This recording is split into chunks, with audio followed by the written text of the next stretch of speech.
Ok. Bonsoir Sarah. Hello.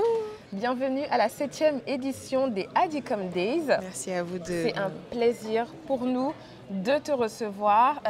Tu viens justement de faire ton talk qui était très inspirant, très motivant, plein d'énergie solaire, on adore. Il y a quelques petits points sur lesquels justement on aimerait revenir parce qu'on est super curieux dans la communauté Adicom.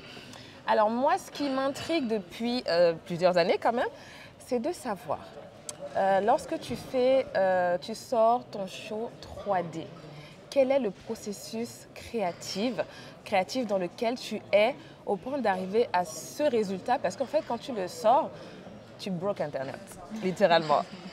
Quel a été le processus créatif? Alors avec Tongoro, j'essaie toujours en fait d'inclure une part d'innovation et d'aller là où on m'attend pas forcément.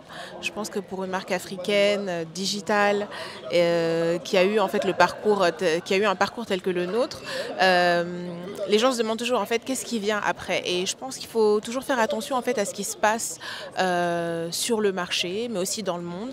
Là récemment, la grande conversation tourne autour de l'intelligence artificielle, mais ce qu'il faut savoir, c'est que le 3D, en plus d'être un super moyen en fait, de montrer les créations différemment, il fait aussi intégralement partie de notre processus de production.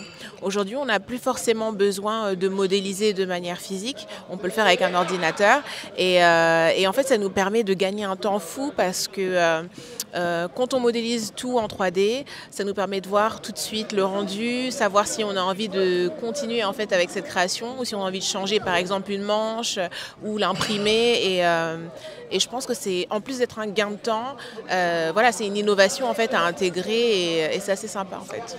Mais franchement, c'est hyper fascinant et surtout c'est super de voir en fait à quel point tu n'arrêtes pas de dire petite marque africaine, oui. Mais en réalité, pour nous qui justement avons ce regard extérieur là, pour nous tu es une grande marque africaine et justement on te souhaite d'être une multinationale. Et tu fais quand même ton bout de chemin avec ça. Tu es très présente, en tout cas la marque Tongoro est très présente sur la scène internationale. On parle de Naomi Campbell, on parle de Burna Boy et j'aimerais trop savoir comment se passe justement la collaboration avec Burna Boy, comment c'est arrivé. Mais surtout, on parle de Beyoncé. Ma question, ça ne va pas être vraiment comment c'est le travail avec Beyoncé, etc. Mais en termes d'évolution, aussi bien en termes de personnes, en termes de marque, quel impact en fait ça a eu sur toi? Parce que je te sais très exigeante et du coup tu ne cesses d'innover. Et en fait, qu'est-ce que ça crée en toi? Est-ce que c'est une certaine assurance? Est-ce que c'est de la maturité créative? Comment est-ce qu'on qualifierait ça? Alors, la créativité, je ne sais pas si je pourrais je pourrais associer en fait le terme à assurance parce que la créativité, c'est un peu de l'exploration. Donc, on ne sait jamais vraiment où on va. Les choses, elles viennent comme elles viennent quand on me sonde ou qu'on m'approche en fait pour me dire voilà, on a une superstar qui part en tournée, on aimerait que tu designes un vêtement. Alors, évidemment, il y a des guidelines à respecter parce que ça fait partie d'un ensemble. Mais là où je pense que j'essaie d'infuser déjà dans un premier temps ma touche, c'est que je puisse toujours en fait autour de moi et puis dans la culture africaine de manière générale, il y a énormément de choses qui sont super inspirantes d'un point de vue culturel, d'un point de vue esthétique, quand on regarde les vêtements traditionnels, quand on regarde les vêtements de cérémonie, il y a énormément de choses en fait dans lesquelles je puisse pouvoir faire un melting pot de tout ça et puis et les présenter en fait sous un angle nouveau.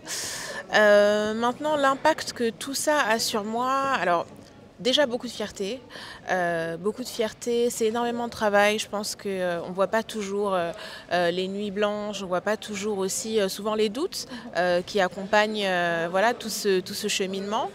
Et moi, ça me renforce surtout, ma manière de voir les choses et ça me dit, le message que ça m'envoie, c'est que je suis sur le bon chemin.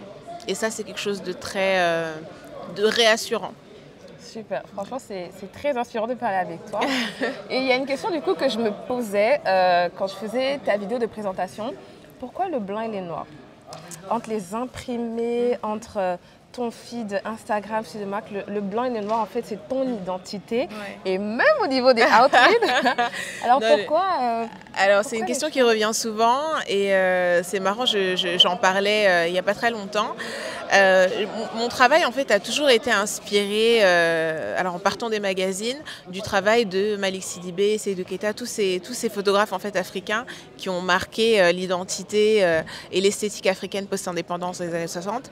Et en fait quand on regarde ces clichés, voilà, on voit une Afrique joyeuse, une Afrique solaire, une Afrique aussi très ancrée et très fière. Et je pense toujours à ces photographies et je me dis toujours mais à quoi ça ressemblait en fait d'être à cette époque, de voir que le continent venait de se détacher en fait de l'Occident d'une manière ou d'une autre. Et c'est en fait cette joie de vivre, cette renaissance africaine que j'essaie d'infuser et d'où le black and white en fait. Pourquoi le noir et blanc? C'est ça. C'est typiquement le noir et blanc. Pour moi, c'est un statement, c'est pas forcément quelque chose qui est triste, parce que quand on regarde ces photographies qui sont en noir et blanc, on voit pas forcément toute la couleur, mais on reçoit la joie de vivre. Et j'essaie justement de transposer ça un petit peu dans Tongoro. Quand on voit une silhouette Tongoro, oui, c'est noir et blanc, c'est monochrome, mais il y a beaucoup de fierté dans le vêtement, il y a beaucoup de légèreté, et puis voilà, j'essaie en tout cas, c'est le sentiment que j'essaie de faire passer. On adore. On adore. Alors dis-moi, une dernière question, parce qu'on est curieux, comme je t'ai dit. C'est quoi les futurs projets de Sarah Diouf et de Tongoro?